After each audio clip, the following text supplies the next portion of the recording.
Today is my special Native American Heritage Month guest, Jamiann S'eiltin. She is a participant in many organizations of the Alaskan Native Sisterhood, Tlingit Haida Community Council member, National Native American Boarding School Healing Coalition member, CDC RX Awareness Campaign participant.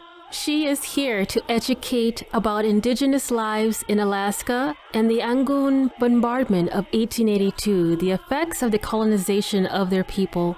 She will also talk about the topics of her addiction, incarceration, domestic violence, intergenerational trauma, her healing journey, and how it all relates to the Native American Alaskan Native boarding school institutions era, as well as children being recovered and her cemetery work.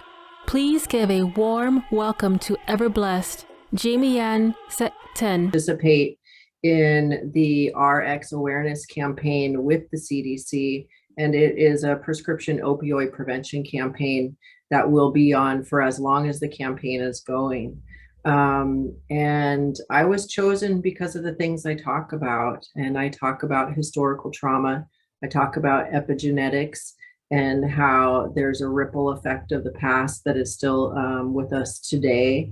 And in fact, when my grandmother was pregnant with my mother already had her eggs in her. So I was in there too, experiencing all of the trauma of the day, the oppression, segregation, assimilation processes of the children in the foster care system are Alaskan Native or Native American. Wow. And this is, I feel, a continuation of the residential boarding school era. And when we look into that, we learn that when the residential schools started closing, they had all of these Native children, and they weren't going to send them back to their families. They weren't going to send them back to their homes where they belonged. What they did is they started a campaign to adopt a Native child. And they really, they put us on these brochures and labeled us as unwanted children, unloved children. So the Indian Child Welfare Act is another thing that Texas is going up against, and they're saying that it's discriminatory against Caucasian people. When we can look back into the history and find out why did ICWA come into place. It's because of the residential boarding school institution era that we talked about, and how they weren't sending those children home. And we have like 367 recorded institutions in the United States. And you can learn a lot by going to the National Native American Boarding School Healing Coalition. We call it NABS for short. So boardingschoolhealing.org, I believe, but you can go there and look at a map. And in the state of Alaska, we had 33 of these institutions, and we are the third highest number. This is a raven. Yes. Yes. That's who I am. Yes. Yes. It's Y-E-I-L. That's how that's spelt.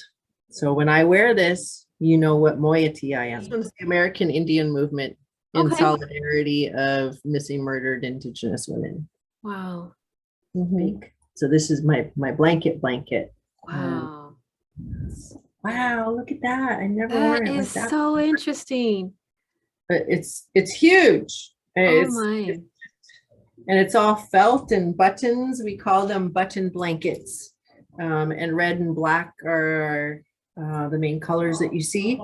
And so you were asking about if we entwine other stuff into it, but we don't really, because this is our identity, and we have like family colors and family stories and history that's being told on our blankets.